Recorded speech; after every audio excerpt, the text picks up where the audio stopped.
Hello बच्चों, let's see the question and here the question is that how many neutrons are present in the nucleus of hydrogen atom। हमसे इस question में पूछा जा रहा है बच्चों कि कितने नंबर ऑफ न्यूट्रॉन्स प्रेजेंट होते हैं in the nucleus of the hydrogen atom and option given है 1, 2, 3 एंड 0। तो चलिए बच्चों करते हैं इस क्वेश्चन को। First of all let's see the key concept for this question. तो यहाँ बात हो रही है बच्चों हाइड्रोजन एटम की। तो हमें क्या मालूम है कि हम हाइड्रोजन एटम को रिप्रेजेंट करते हैं कैपिटल एच से एंड जो इसका रिप्रेजेंटेशन होता है so that is 1 1।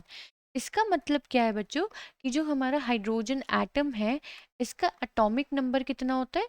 Atomic number होता है बच्चों 1 एंड इसका जो मास नंबर होता है दैट इज ऑल्सो 1। अब हमें क्या मालूम है बच्चों की जो एटॉमिक नंबर होता है वो बराबर होता है नंबर ऑफ प्रोटॉन्स के।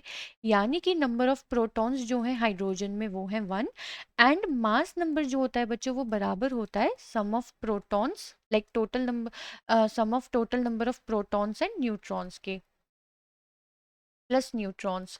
तो अब अगर हम यहाँ पे फॉर्मूला में पुट करें बच्चों इस चीज को that mass number is equals to number of protons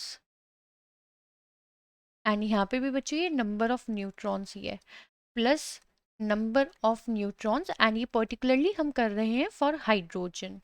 तो बच्चों यहाँ पे जो मास नंबर है हाइड्रोजन का that is 1 which is equals to protons. Protons का नंबर है 1 एंड नंबर ऑफ न्यूट्रॉन्स तो हमें यहाँ पे कैलकुलेट करने हैं।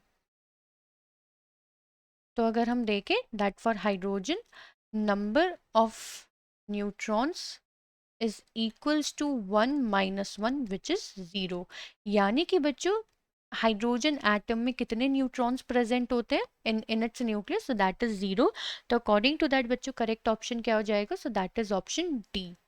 आई होप बच्चों आपको ये क्वेश्चन समझ में आ गया होगा। Thank you.